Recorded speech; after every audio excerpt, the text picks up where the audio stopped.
banks in Chinatown hire a feng shui specialist to arrange you, of course. Hi, welcome to CISTA for Wellness. I'm Sandi Pope. I'm the host and producer of this show. And I have a pleasure to have my guest again, Miss Cassaundra Wimms, who is sort of like a co-host.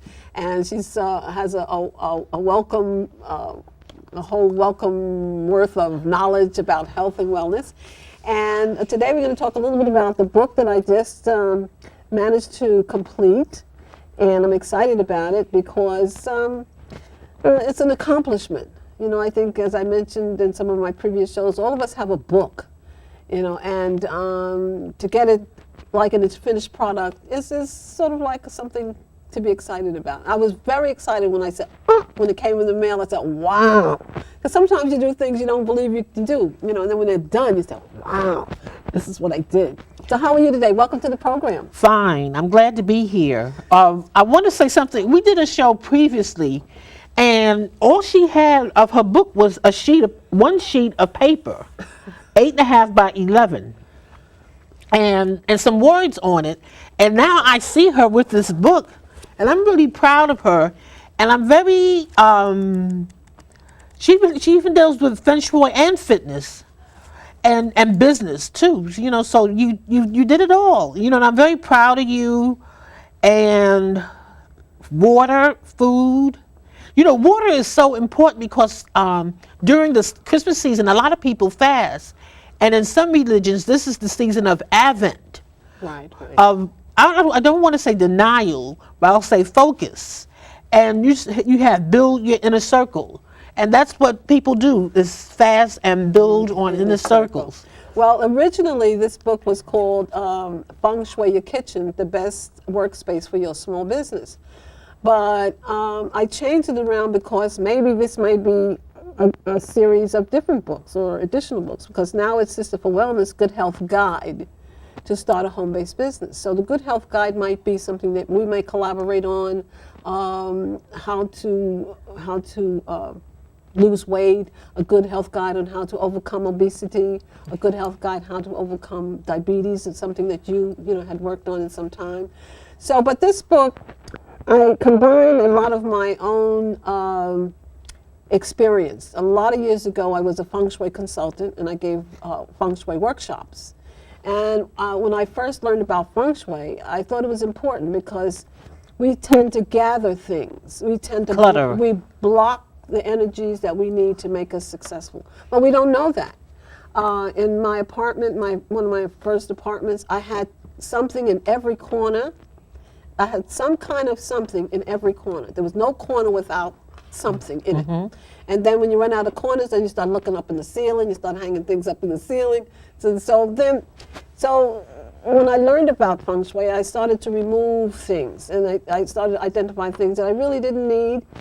And then along with being a small business person, I said, why don't I combine this information and put it into a book? Because small business people who start a business in their home, they always start it up in the bedroom, because maybe the bedroom is bigger, but it's the worst place that you can start up a business in your home, in your bedroom, because your bedroom is a place in the feng shui triangle. You have your bedroom is for rest, your bathroom is for detox, and your kitchen is the wealth that you bring into your system. So you cannot rest if you have a business in your bedroom that you're working on it 24/7. You never get any rest. So that's why I combined it, and I said, well, why don't we set up the business in the kitchen? So I found out that the kitchen is your wealth, because a good feng shui chef will prepare healthy foods that you put into the body that will allow you to eliminate properly, and you'll have time to go into your bedroom and rest. And that's why I combine all of these things together. Celebrate taking the first steps is taking the first steps with your own little small business. That's an accomplishment. And then build your inner circle. Build your inner circle is on the cover. Build your inner circle is understanding what your circle really is. And when you build that, you have to protect it, because people will come and put thoughts in it you're constantly fighting to protect your own little circle. So you have to build your circle and protect your circle. Another area in the book is a strong body builds a strong business, or a healthy body builds a strong business. So you cannot not be healthy and try to run a business, because then you have to go to the doctor, take time out, take money out to try to make yourself better. So you need to, the feng shui system, it's a feng shui rule: clear, clutter, clean, or clean, clutter, clear. Right. So once you clear all of that, then you have a free mechanism to build a good, strong body and build a strong business. And that's the emphasis of the book. Well, you know what I want to say, or let's talk about feng shui in action.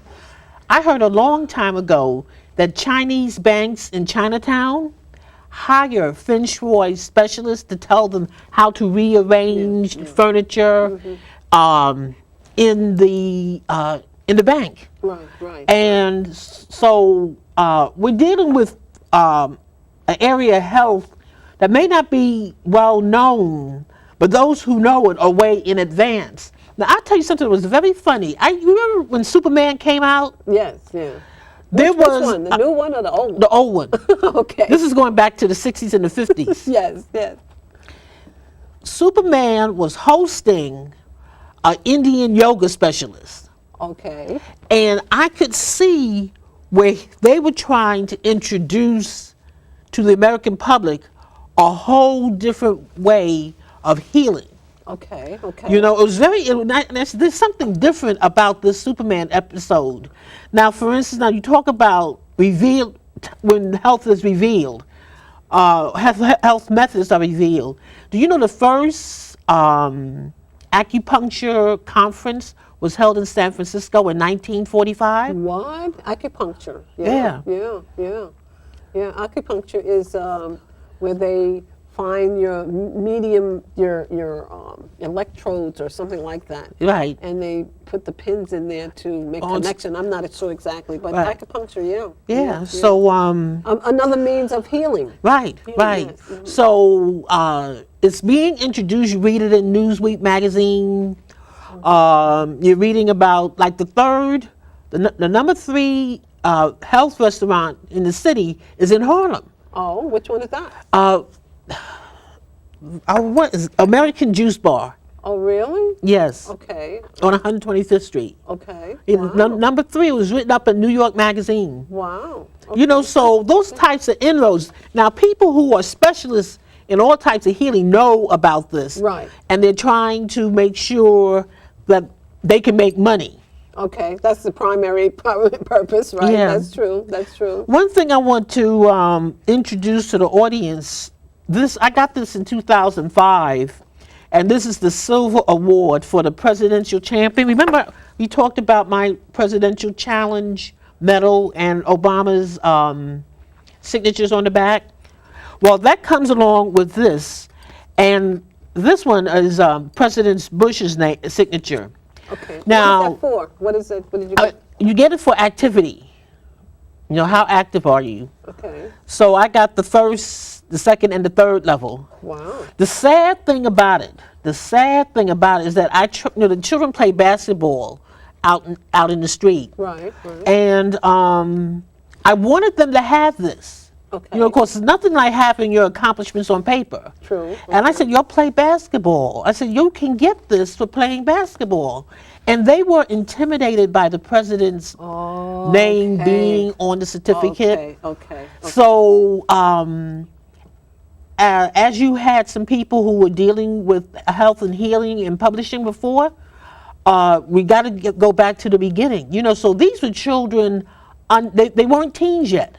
Okay. Young children being afraid of a president's signature on the same paper that their name is on. So why would they be afraid? I don't know. They were intimidated. intimidating I didn't factor? push them, you know. Yeah. I come out, I said, listen, you can have this for playing basketball.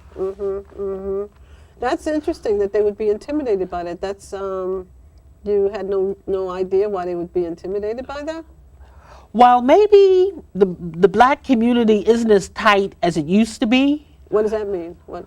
they would put their heads together. I remember when I was a little girl, I had friends and we talked about what we heard our parents tell us, our babysitters, and goals and things like that.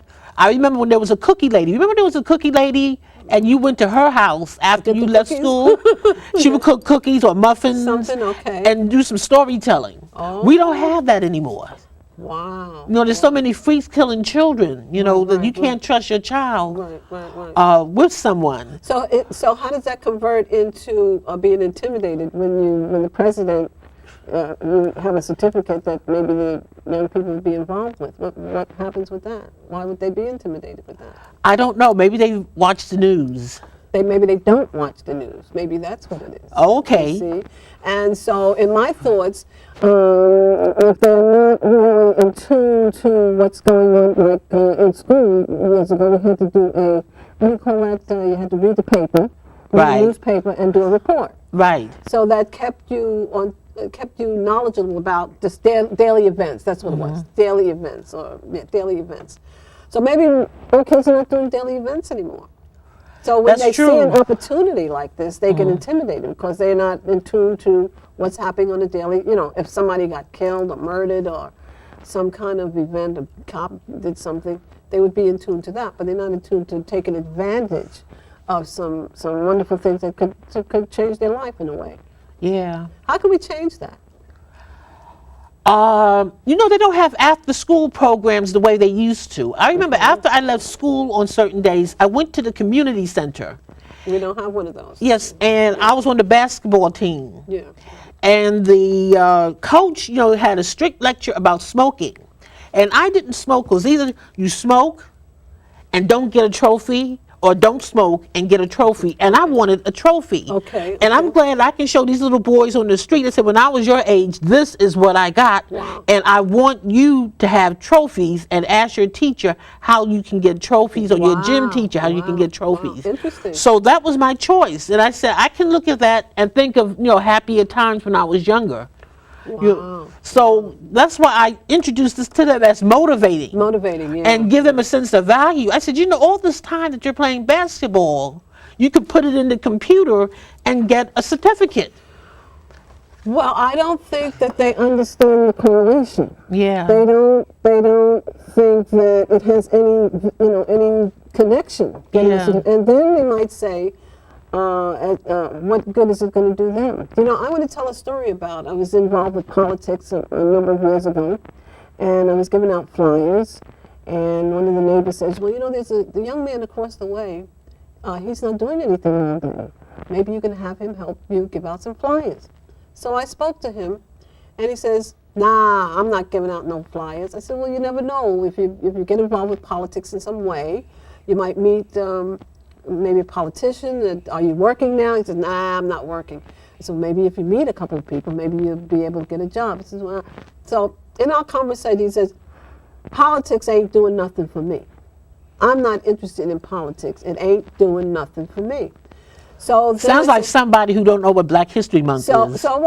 Then I said, well, why do you say that? He says, well, I'm handicapped. So he had 3 fingers or something like this. And I said, well, what does that mean? He says, well, I went everywhere to try to get a job and nobody would hire me. So then I said, well, did you volunteer to let people know how good you can perform? Nah, I'm not volunteering for no. So at the end of the conversation, I said, well, maybe you need to start up your own business. Maybe that's what you need to do. I said, there's opportunities out there for people that are handicapped. I said, well, maybe why don't you set up a hot dog stand? A hot dog stand, you have your own hot dogs, you have your own business. He said, I'm not selling no hot dogs for nobody. He said, I'm not going into no business selling no hot dogs. I said, well, it's not that you're selling hot dogs. It's your own business. That's the difference. You're not selling hot dogs for somebody. You're just setting up your own business. So at the